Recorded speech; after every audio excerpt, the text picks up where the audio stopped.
Hey, what's going on, everybody? This is Tyrone back with Tech Life. And yesterday, Verizon presented at the Investor Media and Analyst Conference. And they gave a really good update, in my opinion. So I wanted to give you guys a summary.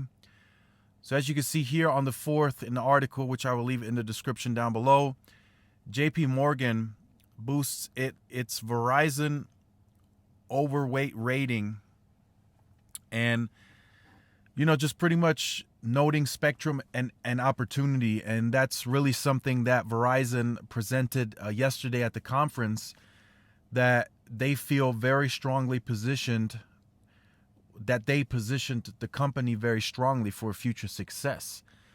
And the interviewer asked really good questions, and I just wanted to give you guys a brief summary on it and see what you guys think. So some of the questions, just very briefly overall, were asked: how does Verizon position itself to compete in the future? That was one of the questions. And just how they gain future revenue, future profits. Are they going to lead the 5G race? Those are some of the questions that were asked.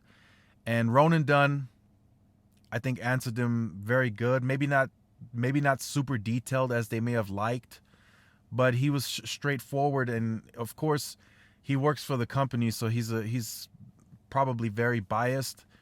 But he said they positioned themselves very strong for the future. So they asked him about the value proposition. What's the cost on bringing in all that value, the Disney bundle? So he did say they're not paying anywhere close to the $18.99 increase that's happening for that bundle. So that's good, but they're still investing something back into the consumer base. So he was asked, did they necessarily do that for future net growth, or is that for retention? So he stated initially, when they filled in the value proposition, they did it for retention. So there's several ways to keep people in terms of retention, but they decided to spend it on a value proposition that could both grow net ads, keep the churn low in terms of retention, and also have upsell value for its existing customer base. So he stated, don't look for us in the 5G era to be the leader in net ads. That is likely not going to happen, although there is a possibility it could on some quarters. But what they really position themselves to do is keep churn low, retain customers, and upsell its current $100 million consumer base. So customers that are currently not on unlimited may now find the value proposition attractive to move to unlimited. And some of the customers that are on older unlimited plans or on the lower tier unlimited plans may now find it more attractive to move to the newer unlimited plans that have the value proposition in the Disney bundle, and now Discovery Plus, Apple Music. That's huge value.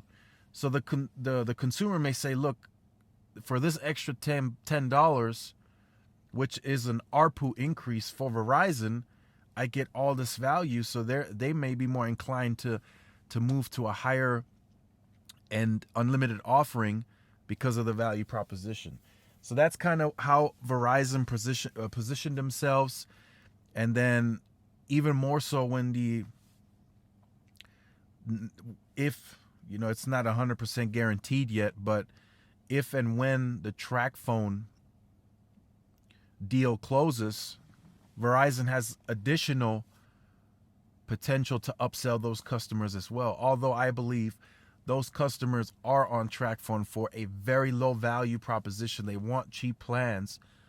But again, there's home internet, there's other parts of the business that Verizon can offer to make it attractive to upsell that customer. It just doesn't have to be increasing a bill or putting him on a higher unlimited plan. It could be home internet. It could be something else along those lines. So that gave me a little bit of confidence that Verizon is on the right track. We may not see it fully yet, but they did also say, they asked him about the home internet side of it, and he stepped in right away and he said, I think a lot of people are misunderstanding what we're trying to do. He says we're not building a fixed wireless network for home broadband.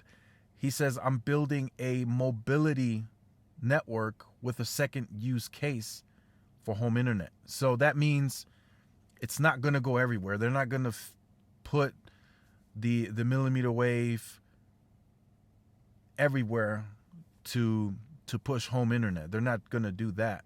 But they're going to strategically place it where they feel comfortable, where they feel they can compete very strongly to get what they call ARPA, which is to increase the average price per account. So there's an average price per user, and then there's an average price per account. So those are additional add-ons, such as home internet, just additional add-ons like call filter. That's an additional add-on for $2.99 on your account. So they're looking to maximize the current user base that they already have. So that's a very strong position to be in, to really position a company to really compete.